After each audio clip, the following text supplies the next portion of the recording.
ఒక అద్భుతమైన కథ. ఒకసారి ఒక బిచ్చగాడు రైల్లో భిక్షాటన చేస్తున్నప్పుడు చక్కగా దుస్తులు ధరించిన వ్యాపారి సూట్ బూట్లు ధరించి ఉండడం గమనించాడు. ఈ వ్యక్తి చాలా ధనవంతుడని అతను భావించాడు. కాబట్టి నేను అతనిని అడిగితే అతను ఖచ్చితంగా దానం చేస్తాడనుకొని అతని దగ్గరకు వెళ్ళి ఆ వ్యక్తిని భిక్ష కోసం అడిగాడు. ఆ వ్యక్తి బిచ్చగాడిని చూసి, మీరు ఎల్లప్పుడూ అడుక్కుంటూ ప్రజల నుంచి ఏదో ఒకటి అడుగుతూనే ఉంటారు కదా, మరి మీరు ఎవరికైనా ఏదైనా తిరిగి ఇస్తున్నారా అని అడిగాడు ఆ వ్యక్తి. ఆ బిచ్చగాడు, సార్, నేను బిచ్చగాడిని, నేను ప్రజలను డబ్బులు మాత్రమే అడగగలను, కానీ నేను ఎవరికైనా ఏదైనా ఎలా ఇవ్వగలను చెప్పండి అన్నాడు. ఆ మాట విన్న ఆ వ్యక్తి ఇలా అన్నాడు, మీరు ఎవరికి ఏమి ఇవ్వలేనప్పుడు మీరు కూడా ఇతరులను అడిగే హక్కు లేదు కదా. నేను ఒక వ్యాపారవేత్తని, అంతేకాక లావాదేవీలను మాత్రమే నమ్ముతాను. మీరు నాకు ఇవ్వడానికి ఏదైనా ఉంటే మీకు ప్రతిఫలంగా ఏదైనా ఇస్తాను అన్నాడు. అప్పుడే రైలు ఒక స్టేషన్కు రావడం జరిగింది. ఆ వ్యాపారవేత్త ట్రైన్ దిగి వెళ్ళిపోయాడు. బిచ్చగాడు ఆ వ్యాపారవేత్త చెప్పిన దాని గురించి ఆలోచించడం మొదలుపెట్టాడు. అతని మాటలు ఎలాగోలా బిచ్చగాడి హృదయాన్ని చేరుకున్నాయి.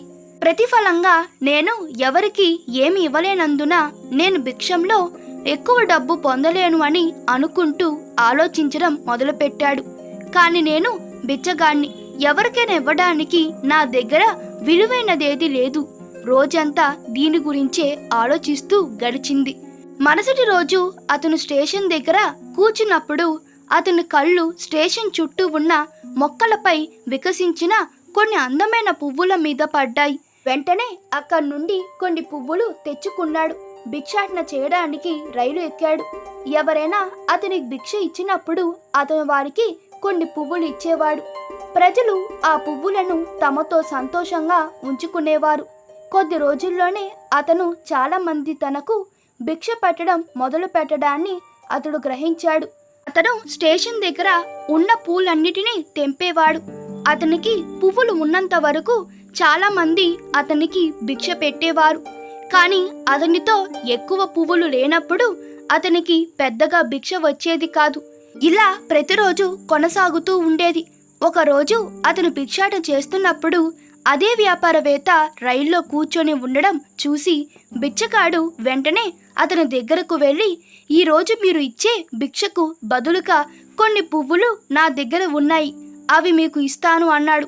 అప్పుడు ఆ వ్యాపారవేత్త అతనికి కొంత డబ్బు ఇవ్వడంతో ఆ బిచ్చగాడు అతనికి ప్రీతిగా కొన్ని పువ్వులు ఇచ్చాడు.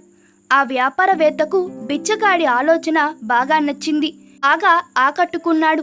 అతను, వావ్, ఈరోజు మీరు కూడా నాలాగే వ్యాపారవేత్తగా మారారు అని అభినందించి బిచ్చగాడి నుండి పువ్వులు తీసుకొని అతను పక్క స్టేషన్లో దిగిపోయాడు. మళ్ళీ మరోసారి ఆ వ్యాపారవేత్త మాటలు బిచ్చగాడి హృదయంలోకి చేరుకున్నాయి. అతను ఆ వ్యక్తి చెప్పిన దాని గురించే పదే పదే ఆలోచిస్తూ సంతోషంగా ఉండడం ప్రారంభించాడు. అతని కళ్ళు ఇప్పుడు ప్రకాశించడం ప్రారంభించాయి. అతను ఇప్పుడు తన జీవితాన్ని మార్చుకోగల విజయానికి బాటని కనుక్కున్నానని అతను భావించాడు. అతను వెంటనే రైలు నుండి దిగి ఉత్సాహంగా ఆకాశం వైపు చూస్తూ చాలా బిగ్గర గొంతుతో ఇలా అన్నాడు, నేను ఇకపై బిచ్చగాడిని కాదు, నేను ఇప్పుడు వ్యాపారిని.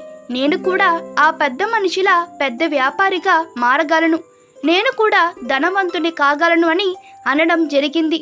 అక్కడున్న ప్రజలు అతన్ని చూసి బహుశా ఈ బిచ్చగాడు పిచ్చివాడై ఉంటాడని అనుకున్నారు. మరుసటి రోజు నుండి ఆ బిచ్చగాడు మళ్ళీ ఆ స్టేషన్లో కనిపించలేదు. 4 సంవత్సరాల తరువాత సూట్లు ధరించిన 2 వ్యక్తులు ఒకే స్టేషన్ నుండి ప్రయాణిస్తున్నారు. ఇద్దరు ఒకరినొకరు చూసుకున్నప్పుడు అందులో ఒక వ్యక్తి చేతులు జోడించి మరొకరిని నమస్కరించి, మీరు నన్ను గుర్తించారా అని అడిగాడు. మరొక వ్యక్తి, లేదు, బహుశా మనం మొదటిసారి కలుస్తున్నామేమోనని అనడం జరిగింది. మొదటి వ్యక్తి మళ్ళీ అన్నాడు, మనం మొదటిసారి కలుసుకోవడం కాదు, ఇది 3వ సారి అన్నాడు. రెండో వ్యక్తి, అవునా, సరే, నాకు గుర్తులేదు, మనం ఎప్పుడు కలుసుకున్నాము అని అడగడం జరిగింది. అప్పుడా మొదటి వ్యక్తి నవ్వి, మనం ఇంతకు ముందు ఒకే రైల్లో 2 సార్లు కలుసుకున్నాం. నేను జీవితంలో ఏమి చెయ్యాలో మొదటి సమావేశంలో మీరు చెప్పిన అదే బిచ్చగాన్ని. రెండవ సమావేశంలో నేను నిజంగా బిజినెస్ మ్యాన్ అని మీరు నన్ను మెచ్చుకున్నారు, అది కూడా నేనే. ఫలితంగా ఈరోజు నేను చాలా పెద్ద పూల వ్యాపారినిప్పుడు. అదే వ్యాపారానికి సంబంధించిన నేను వేరే నగరానికి వెళ్తున్నాను. మొదటి సమావేశంలో మీరు నాకు ప్రకృతి నియమాన్ని చెప్పారు. దాని ప్రకారం మనం ఏదైనా ఇచ్చినప్పుడు మాత్రమే మనకు ఏదైనా లభిస్తుందని. ఈ లావాదేవీ నియమం నిజంగా పనిచేసింది. నేను దానిని బాగా అనుభూతి చెందాను. అందుకు మునుపు నేను ఎప్పుడు నేను బిచ్చగానని భావించుకునేవాణ్ణి. నేను దాని కంటే పైకి ఎదగాలని ఎప్పుడు అనుకోలేదు. అని నేను మిమ్మల్ని రెండోసారి కలిసినప్పుడు నేను ఒక వ్యాపారవేత్త అయ్యానని మీరు నాకు తెలియపరిచారు. మీకు ధన్యవాదాలు. ఈ రోజు నుండి నా దృక్పథం మారిపోయింది. ఇప్పుడు నేను వ్యాపారవేత్తగా మారాను.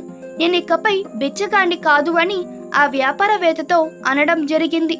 బిచ్చగాడు తనను తాను బిచ్చగాడిగా భావించినంత కాలం అతను బిచ్చగాడుగానే ఉన్నాడు. అతను తాను వ్యాపారవేత్తగా భావించినప్పుడు అతను ఒక వ్యాపారవేత్తగా ఎదిగాడు. ఈ కథ మీకు నచ్చినట్లయితే మీ అభిప్రాయాలు కామెంట్ తెలపండి. Please like, share and subscribe to my channel. Thank you.